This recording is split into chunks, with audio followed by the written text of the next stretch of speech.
O livro de Provérbios foi escrito por Salomão, em sua quase maioria, né, os últimos capítulos ali, tem dois últimos capítulos foram escritos por Agur e Lemuel, mas a maioria foi escrito por Salomão, e ele nos traz nesse capítulo 3 alguns conselhos para a nossa caminhada cristã. Alguns conselhos, né, para que nós tenhamos atitudes sábias. E o primeiro conselho que ele nos dá, deixa aberto aí o Provérbios 3, que a gente vai caminhar aí no texto. O primeiro conselho que ele nos dá está lá no versículo 1, que diz assim: meu filho, não se esqueça da minha lei, mas guarde no coração os meus mandamentos, pois eles prolongarão a sua vida por muitos anos e darão a você prosperidade e paz. O primeiro conselho que ele nos dá é que nós devemos alinhar a nossa vida aos princípios de Deus.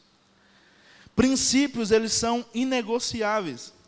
Princípios, eles não são quebrados, né? Princípios são algo instituído por Deus para guiar as nossas vidas. E nós devemos seguir os princípios da palavra. O texto diz, olha, não se esqueça da minha lei, guarde no seu coração.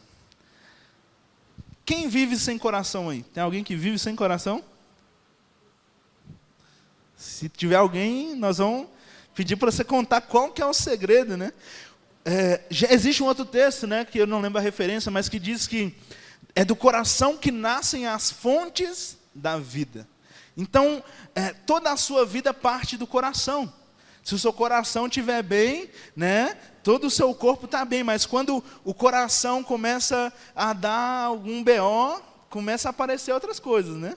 E dá AVC, parada cardíaca. O coração, ele precisa estar bem. É o coração que é a nossa fonte de vida, é o que nos mantém vivos. E quando o texto diz assim, olha, guarde a lei no coração, guarde os meus mandamentos no seu coração, quer dizer que você precisa viver esses princípios como se fosse a sua vida. Você tem que viver esses princípios naturalmente. Você não tem que ser algo natural da sua vida, né? Eu gosto de fazer uma analogia que é o seguinte: dá uma respirada aí bem forte, assim. Dá uma relaxada, mais uma vez. Eu vou te fazer uma pergunta um pouco difícil agora. Quantas vezes você respira por dia?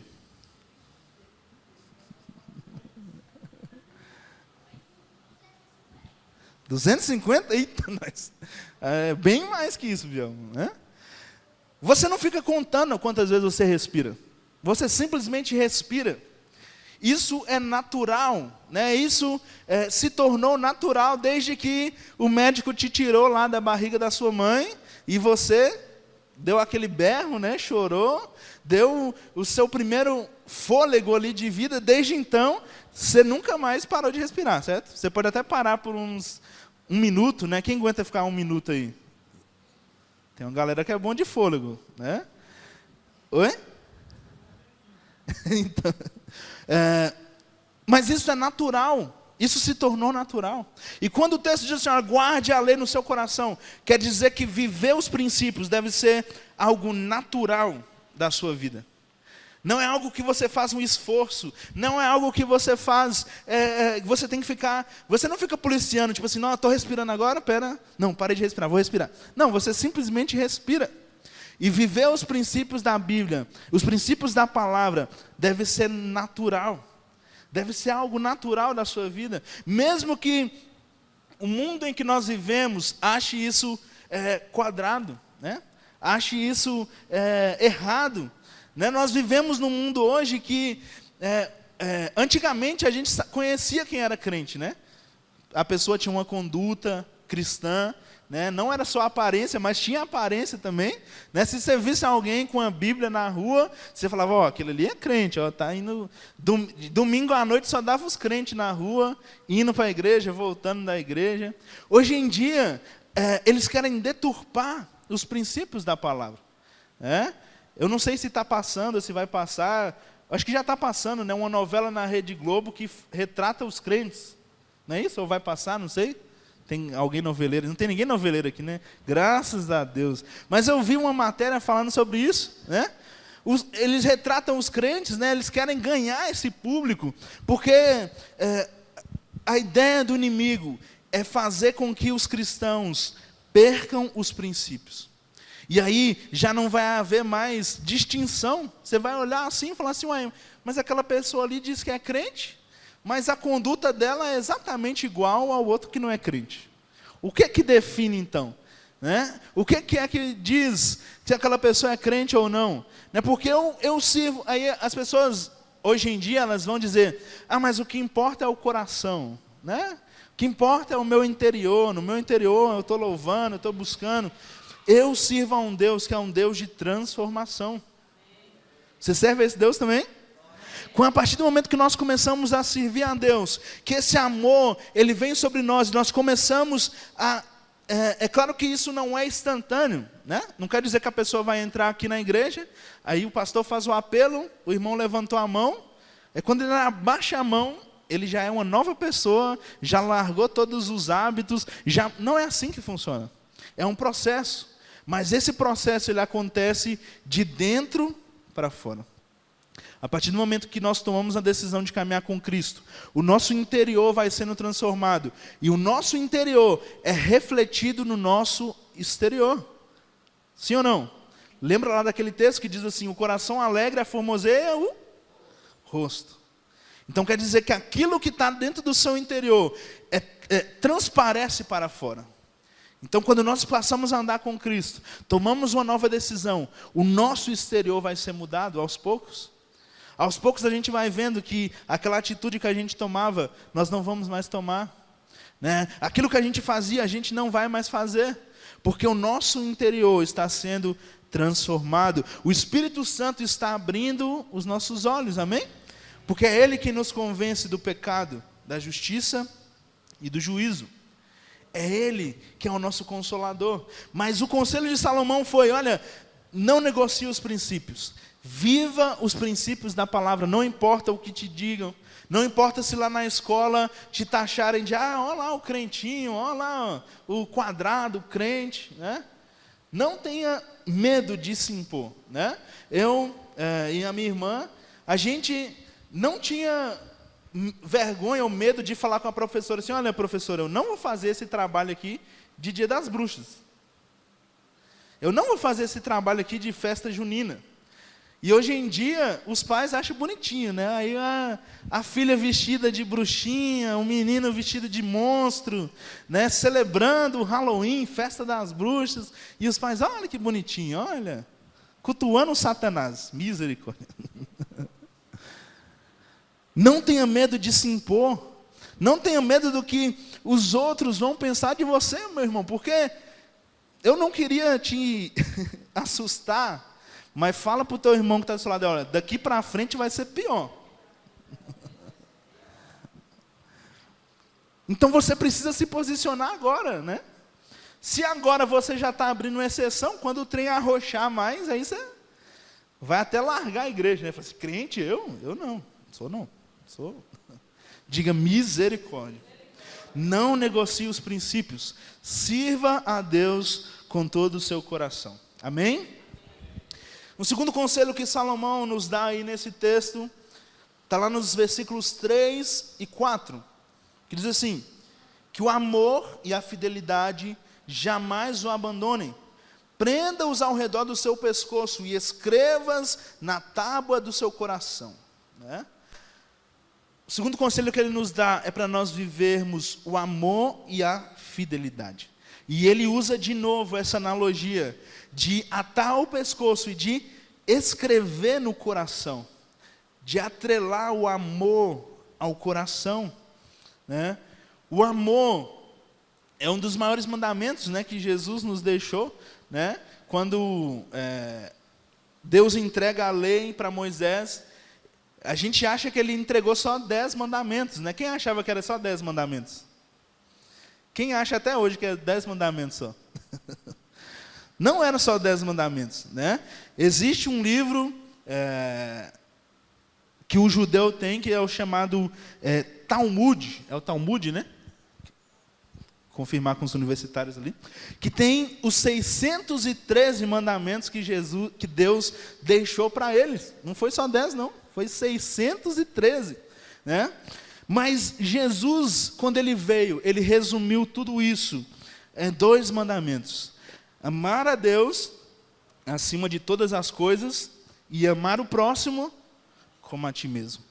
Porque se você amar a Deus acima de todas as coisas, você vai seguir todos os outros mandamentos. Se você ama o seu irmão como a ti mesmo, você não vai matar ele, né? Você não vai fazer o mal para ele. Então, o amor é a base de tudo. O amor é a base da nossa caminhada cristã. E Salomão nos dá esse conselho que nós não devemos jamais abandonar o amor. Viver o amor, ame as pessoas, né? Ame a Deus acima de todas as coisas, mas ame as pessoas, né? Ame a sua família. Existem pessoas que têm vínculos quebrados com a família, e precisam reatar esses laços. A sua família, ela foi instituída por Deus. Se você tem um irmão que você não conversa, hoje em dia, né, a gente vê relatos de famílias que irmão não fala mais com o irmão, né? O pai já não fala mais com o filho, por causa de briga, por causa de desavença. Diga misericórdia. A família é uma célula instituída por Deus, e nós devemos praticar o amor na nossa família, né? Eu sei que o seu irmão às vezes é chato, né? Principalmente quem tem irmão mais velho, né? Os irmãos mais velhos, às vezes é chato, né? Quem tem irmão mais velho aí? Os irmãos mais velhos não é chato, gente? Sim ou não? Sim. Eu sei que às vezes ele te enche o saco, ele te faz pirraça, mas ele é seu irmão, você deve amar ele. O seu pai e a sua mãe, né? Os que estão na adolescência aí, né? Estão naquela fase de, meu pai não me entende, meu pai, meu pai e minha mãe é muito careta. Eles já tiveram a sua idade, gente. Eles já passaram isso aí que vocês passaram, né? Mas você precisa amar eles. Você precisa respeitá-los, porque eles são autoridades instituídas por Deus sobre a sua vida, né? Você que, os parentes, né? Nós, na nossa criação, né? Eu e a minha irmã, a gente entendeu a importância, né, dos parentes mais velhos. Então, quando a gente chega num tio, numa avó, nos tios mais velhos, né, a gente pede a bênção, né? Quem pede a bênção ainda hoje, né? A gente canta, né, que o Senhor me abençoe, né? Se a bênção é de graça, eu quero, amém? Então, chega lá no tio, bença a avó, bença todo mundo, né? Me abençoa aí, gente. Exercer o respeito, praticar o respeito, né? Praticar o amor pela família, né? Ter bons amigos, né? Tenha amigos, cultive amigos, né? Existem pessoas que falam assim, não, mas eu não tenho nenhum amigo, eu não sei conversar, não sei, mas um amigo, o próprio Salomão diz, né, que existem amigos que são mais chegados que irmãos, né? Amigos que estão ali no seu tempo da luta, no tempo da dificuldade. Eu sempre cito o exemplo do amigo do meu pai, né? Meu pai a gente tem uma família amiga, que meu pai e o Cezinha se conheceram quando eles eram adolescentes ainda, né? E essa amizade dura até hoje. E sempre que o Cezinha passa por aqui, ele sempre está viajando, né, para São Paulo, para resolver algumas coisas de trabalho. Então ele sempre passa por aqui, geralmente traz um piquezinho para nós, né, uma carne de sol. Cultive amizades, tenha amigos. É importante você ter amigos. Amizades que te aproximam de Deus, né? Amizades que querem o seu bem. Amizades que querem crescer com você. Amizades que celebram as suas vitórias, mas que também no momento da dificuldade está lá para te estender a mão. Está lá para ser um ombro amigo. Cultive amizades, né? Ame também a sua igreja, né? Ame a igreja, né? Crie amigos, crie laços aqui dentro da igreja também. Olha o tanto de gente que tem aí para você se relacionar. Dá uma olhada à sua volta aí. Olha para você ver. Tem muita gente para você conhecer. né? Cada um de nós tem uma história para contar, né? Tem um caos, tem uma dificuldade para pedir oração. Então, assim, nós devemos nos relacionar como família, como corpo de Deus, como família do Senhor Jesus, né? Pratique o amor, né? Pratique o amor também onde você passar.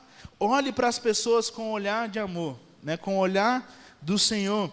Eu sei que às vezes é difícil, às vezes os nossos olhos querem passar à frente, né? O nosso julgamento, a nossa visão, mas clame a Deus para você olhar para as pessoas com os olhos dele, com o olhar que ele olha para as pessoas, para que nós possamos praticar o amor ao próximo e o amor a quem está distante também, que nós possamos ser praticantes do amor. Amém? O terceiro conselho que Salomão nos deixa aí nesse versículo, nesse texto, né? Está no versículo 5, a partir do versículo 5. Diz assim: confie no Senhor de todo o seu coração e não se apoie em seu próprio entendimento, né? Reconheça o Senhor em todos os seus caminhos e Ele endireitará as suas veredas. Não seja sábio aos seus próprios olhos. Tema o Senhor e evite o mal. Isso dará a você saúde ao corpo e vigor aos ossos. Mais uma vez aí no versículo 5 ele fala: confie no Senhor de todo o seu coração. Mais uma vez ele usa essa expressão, né? Já é a terceira ou quarta vez aí nesses poucos versículos. Ele fala na importância de que isso seja natural, né? Confiar no Senhor deve ser uma coisa natural. Diante da dificuldade, né? Como diz o irmão Lázaro, nós passamos pela prova dando glória a Deus. Amém? Quem passa pela prova dando glória a Deus? É difícil, né? Na hora que a coisa aperta, a gente fala assim: nossa, Deus. Bate aquela vontade de reclamar, de murmurar. Mas confie em Deus de todo o seu coração. Confie em Deus como as batidas do seu coração. Você não controla o seu coração, você não fala assim: coração, para de bater, e ele para. Não, você não tem controle sobre isso. Ele simplesmente bate. A nossa confiança em Deus, o versículo 5 diz: confie no Senhor com todo o seu coração. A nossa confiança em Deus deve ser algo natural, algo que a gente não controla, algo que a gente simplesmente confia, algo que a gente simplesmente vive. A gente simplesmente tem a nossa confiança em Deus.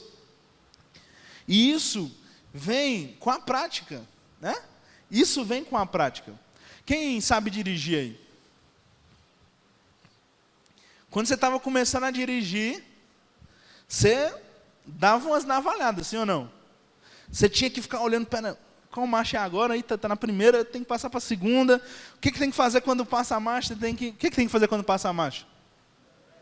Pisar na embreagem, senão vai dar aquele tchá, né? Parecendo que tem um gato lá dentro do câmbio, né?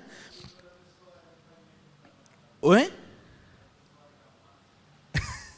Se errar a marcha, leva um tapa na cabeça. Tratamento de choque aí, né? O Kaique teve. Então, agora que você praticou, você passou por um processo, você nem vê mais você fazendo isso, sim ou não? Você simplesmente faz. Você passa a marcha lá, você acelera, você freia. Isso se tornou algo natural. Assim também é a confiança em Deus. Às vezes nós precisamos apenas de um pouco de prática. Às vezes a sua confiança em Deus está só enferrujada. Está só precisando ser usada. Você precisa colocar a sua fé em ação. Você precisa colocar a sua fé para trabalhar, né? Tirar ela lá do guarda-roupa, da poeira, né? E colocar ela para trabalhar. Exercitar a sua fé. Exercitar a sua confiança em Deus, para que nós possamos chegar ao ponto de isso ser natural na nossa vida. Amém? Isso ser algo que nós simplesmente confiamos em Deus, né? É algo que a gente vive e a gente experimenta o agir de Deus sobre nós. O escape vem, na hora certa Deus manda um milagre, Deus manda a direção, Deus abre o caminho, Deus vai na frente, amém? Como diz a Cassiane. Abrindo o caminho, quebrando as correntes, tirando os espinhos. Amém? Quem é de fogo aí, pentecostal, conhece essa música. Amém? E no versículo 6 diz assim, reconheça o Senhor com todos os seus caminhos, e Ele endireitará as suas veredas. Né? Mais uma vez, né, a música da Cassiana se encaixa, e quando nós confiamos em Deus, Deus ele vai endireitando o caminho. Né? É ruim andar numa estrada cheia de curva, né? Tem uns que passam até mal, né? Aquelas estradas que tem aquelas curvas assim, tem uns que tem que tomar até um Dramin para dar uma dormida, senão chama o Juca lá dentro do carro. Né? Eu lembro, quando eu era pequeno, eu fui fazer uma viagem com meu pai, nem sei porque que ele me levou. Nós fomos lá na Toca da Raposa, lá no Cruzeiro. Tem alguém cruzeirense aqui? Eita, nós. Flamenguista? Eita. Palmeirense? Eita. Só tem outro palmeirense? Eita. Vamos pregar. Corintiano? Eita, tem uns desviados aí. Nós vamos... Oi? Amém? Nós fomos lá, né? Eu lembro que eu era pequenininho. E eu tenho essa memória. Não sei porquê, deu passando mal dentro do carro. Você lembra disso, pai? Eu vomitei lá... Eita, falei a palavra, né? Chamei o Juca lá dentro do carro, né? Porque eu não sei, eu não estava muito acostumado a andar de carro, né? Aí, passei mal. Assim né? Tem gente que passa mal nessas estradas muito com curvas, né? Mas a palavra diz que quando nós confiamos em Deus, Ele vai endireitar as nossas veredas. Ah, e como é bom uma estrada retinha, né? Aí os pés pesados, ó, chama no 150, 160, 170, misericórdia, né? Dirige, 220, dirija com responsabilidade, irmãos. Quando nós confiamos em Deus, Ele endireita os nossos caminhos. Aquela situação que parecia complicada, Deus vai lá e endireita. Aquela situação que parecia impossível, né? Como diz... Quem é que canta essa? Aquilo que parecia impossível, aquilo que parecia não ter saída, aquilo que parecia ser minha morte, mas Jesus mudou minha sorte, sou um milagre, estou aqui. Amém? Quando nós confiamos em Deus, Ele vai endireitando o nosso caminho. Ele vai abrindo as portas, Ele vai nos dando a vitória. Amém? E o versículo 7 diz, não seja sábio aos seus próprios olhos, tema o Senhor e evite o mal. Não seja um sabichão, meu irmão. Né? Não seja aquele assim, eu sei de tudo, não preciso ouvir conselho, não preciso que ninguém me diga o que fazer, eu sei de tudo. Né? O próprio Salomão, que era o homem mais sábio da terra, disse, olha, não seja sábio aos seus próprios olhos. Ou seja, não ache que você sabe de tudo. Não ache que você é o bambambam, é o cara. Mas tema ao Senhor. Entenda que é Ele quem é conhecedor de todas as coisas. É Ele quem tem a palavra final. É Ele quem diz o sim, quem diz o não. É Ele quem abre, é Ele quem fecha. Não ache que você sabe de todas as coisas e não viva segundo os seus próprios caminhos. Esse versículo também nos fala sobre isso, né? Não seja sábio aos seus próprios olhos. Eu sei o que fazer. Eu sei para onde ir.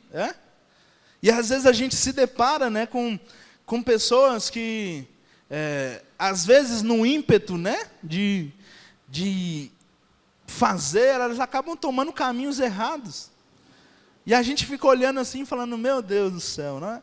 Era só aquela pessoa ter pedido um conselho, ter pedido uma direção, ter conversado com alguém mais experiente, ter trocado experiências. Cutuca o irmão que está ao seu lado e fala assim, não seja sábio aos seus próprios olhos. E o último conselho que nós encontramos aí, nesse texto que nós lemos, está lá nos versículos 9 e 10. Que diz assim, honre o Senhor com todos os seus recursos e com os primeiros frutos de todas as suas plantações. Os seus celeiros ficarão plenamente cheios, e os seus barris transbordarão de vinho. O quarto conselho que Salomão nos dá é que nós devemos honrar ao Senhor. Honrar ao Senhor com todos os nossos recursos, né? E esse texto ele não está dizendo apenas de recursos financeiros, né? Nós devemos também honrar o Senhor com os nossos recursos financeiros, né? O texto diz com os primeiros frutos de toda a sua plantação, mas honrar a Deus também com tudo o que nós somos, né? A sua existência ela deve honrar a Deus, né? Porque se fosse assim, aquelas pessoas que são pobres, elas não poderiam honrar a Deus, né? Se a honrar a Deus fosse só com dinheiro, fosse só com bens materiais, quem não tem isso, então como é que vai honrar a Deus, né? A honra a Deus, ela deve ser com a sua vida. Porque a partir do momento que você estabelece o princípio da honra a Deus, a parte financeira vai ser só um detalhe. A parte financeira vai ser só um detalhe, né? Existem muitas igrejas aí, né? Hoje em dia se difundiu muito, né, a teologia da prosperidade. Quem já ouviu falar da teologia da prosperidade? O que é essa teologia da prosperidade? Aquela teologia que só prega a vitória financeira, né? Eu estava vendo o pastor Augusto Nicodemos, né, um teólogo estudioso, ele contando, né, que um dia ele estava assistindo um programa desses aí de televisão, de cura, de milagre, da água santa, do Mar Morto, né? Aí que o pastor estava entrevistando as pessoas, né? E aí o pastor chegou e perguntou: conta a benção, meu irmão. Ele: olha, consegui comprar um carro novo. Aí a igreja aplaudiu. E você, irmão, conta a bênção. Ah, consegui minha casa. Aí a igreja: glória a Deus, aleluia. Aí ele chegou numa senhorinha e perguntou: conta a bênção, minha irmã. Aí a irmã: Jesus curou meus pecados, Ele me transformou, Ele me restaurou. Aí o pastor falou assim: amém, agora conta a bênção. Essa é a teologia da prosperidade, né? A teologia que só visa o ganho, né? Que só visa, chama as pessoas para ganhar. Venha, participe da campanha tal, que você vai ganhar, destravar a sua casa, você vai ganhar um carro novo, né? Nós não vivemos por isso. Oi? Pregadores de rosa, verdade, né? Então assim, nós devemos honrar a Deus com o nosso coração, entendendo que a nossa vida ela deve ser vivida para honrar ao Senhor, e que Ele é poderoso para nos dar bens materiais, mas não é essa o nosso anseio, não é isso que nós buscamos. O nosso desejo é estar perto de Deus, é como nós cantamos, é assentar na mesa com Ele. Como é bom esses momentos, né, de adoração, onde Deus vem, onde Deus ministra o nosso coração, onde Deus nos move, onde Deus nos libera palavras proféticas. Quando nós vivemos uma vida de honra ao Senhor, a vida financeira ela é só parte disso tudo. Você entende que você tem que honrar a Deus com seus dízimos, suas ofertas, mas isso tem que partir do seu coração. Isso tem que partir de uma vida pautada na honra. E aí Salomão vai dizer assim: olha, se você viver essa vida de honra, os seus celeiros vão se encher. Os seus celeiros vão transbordar, né? No versículo 10, os seus celeiros ficarão plenamente cheios, os seus barris transbordarão de vinho. Nós devemos honrar a Deus com tudo que nós somos, com tudo que nós temos, porque Ele é a razão de nós estarmos aqui, amém? Eu tenho certeza que se eu te perguntar, você já passou por diversos livramentos de Deus, né? Muitos vão dizer assim: olha, Adriel, não era nem para eu estar aqui. Tanto de coisa que eu já passei, o tanto de coisa que eu já enfrentei, mas é a graça de Deus que nos sustenta. E nós devemos honrar a Ele todos os dias da nossa vida. Amém? Se coloque de pé no seu lugar. Nós vamos orar. E que você guarde essa palavra no seu coração, para que você venha a cada dia se tornar uma pessoa mais sábia, uma pessoa mais temente a Deus, alguém que segue mais os princípios da palavra. Amém? Feche seus olhos. Senhor Jesus, meu Pai, obrigado, Pai, por essa palavra que o Senhor ministrou ao nosso coração, Pai. Nós entendemos que é o Senhor quem sustenta todas as coisas, é o Senhor quem governa o universo, quem nos criou, quem nos, meu Pai, dá a vida, aquele que nos livra, que nos guarda. Nós clamamos, Senhor Jesus, para que o Senhor levante neste lugar homens e mulheres, ó Pai, com sabedoria.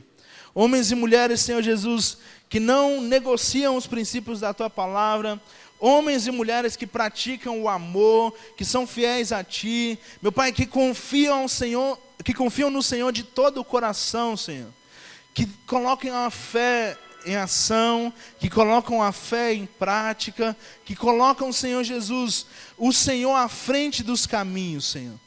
Deus, nós clamamos para que o Senhor nos guarde, nos livre do dia mau. Meu Pai, para que todo aquele, Pai, que vem contra nós, que vem tentar nos derrubar, que vem tentar, Senhor Jesus, minar a nossa fé, nós lançamos por terra em nome do Senhor Jesus, ó Pai. Nós confiamos em Ti e nós confiamos nas Tuas promessas sobre nós, Senhor. Clamamos para que o Senhor firme os nossos passos, para que nós sejamos uma geração que busca a Tua face nessa cidade, Senhor Jesus. Uma geração que se levanta para espalhar o Teu amor nessa cidade, para espalhar a Tua palavra, Pai, nos 4 cantos dessa cidade, onde nós passarmos, Deus, onde nós entrarmos, que o Senhor vá à frente, ó Pai, que o Senhor esteja conosco, e que o Teu rosto resplandeça em nós, ó Pai. É isso que nós oramos, em nome do Senhor Jesus. Amém e amém. Amém. Você pode dar um louvor de palmas ao Senhor Jesus.